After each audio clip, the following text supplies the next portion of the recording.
But Jacob changed everything, and soon we will be wed. His 7 years of service to my father are at an end, and our wedding is only weeks away. At last I will be free of Leah. Guilt nudges me with that thought. As children we were closer. She was the big sister I adored and followed everywhere about the house. She taught me to spin, and a few years later even gave me a lesson in baking her sweetest treats, a recipe she had entrusted to no one else, not even her mother. There was a camaraderie and friendship between us, despite our mother's rivalry for our father's affection. We were 2 sisters among many brothers, and we knew we had to stick together. But as the years passed and Leah still remained a virgin in our father's house, she grew distant. When Jacob came and wanted me, that childhood closeness dissolved. Nothing I could do or say would bring it back. A whistle I will recognize until my dying day catches my attention. I look across the field and see Jacob leading my father's flocks, those I didn't shepherd, toward me. His smile grows wide at the sight of me, and I jump up and run to him. He catches me by the shoulders and pulls me close. Oh, how I long for his touch. "Soon, beloved," he whispers against my ear as his lips graze my neck. "Your father has agreed, and soon we will be one." Heat creeps up my neck as I feel his gentle kiss and hear his tender words, so full of promise. We have waited so long. "I will be ready and waiting," I say, trying to keep the exuberance from my voice. He holds me at arm's length and smiles. "I have prepared our tent away from your father's house for our use after the wedding week. When you are ready, you may begin to bring your things to make it our home." That we will live in a tent rather than a house like my father's troubles me, though I refuse to let it dampen my spirits.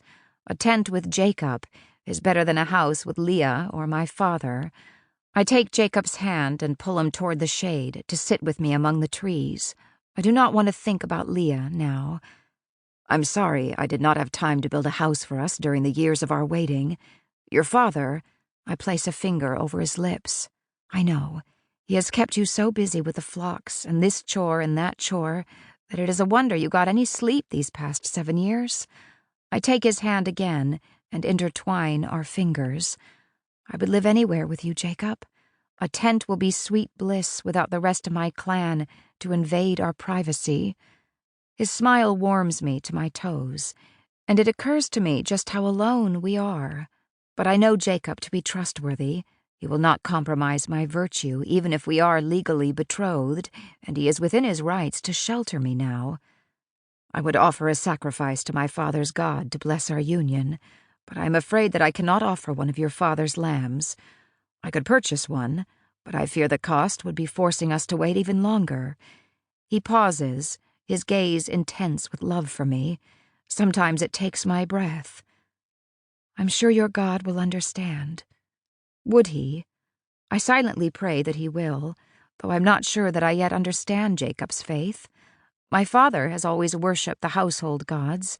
I'm not used to any other, though I have heard Jacob speak of God for 7 years. Jacob nods, but his gaze grows distant. Is he thinking of his home, his family, this God of his father's, whom he told me he had met on the way here? "I am sure you are right," he says at last. He squeezes my hand. "But I must go. There is much yet to do for your father." He stands. "You will return soon?" I nod. "I'm taking the sheep to the pen behind the house. I will leave with them when the sun dips a little more, so the walk is cool, and they will need to drink before we get there." "I could go with you to the well." His smile brings to mind our first meeting there, the day he said he had fallen in love with me. "And be late for the meeting with my father." I stand as well, and we face each other, neither one of us wanting to go. "Of course, you are right. I will water the sheep now and give your father the accounting he is waiting for." A sigh lifts his broad chest. He has worked hard these many years, and has filled out from the slender man he had been when he first arrived. "Only a few more weeks." "Yes." I lean closer and kiss his cheek. "Soon." "Yes, soon." He stares at me for a lengthy breath, then calls his sheep and heads back down the hill.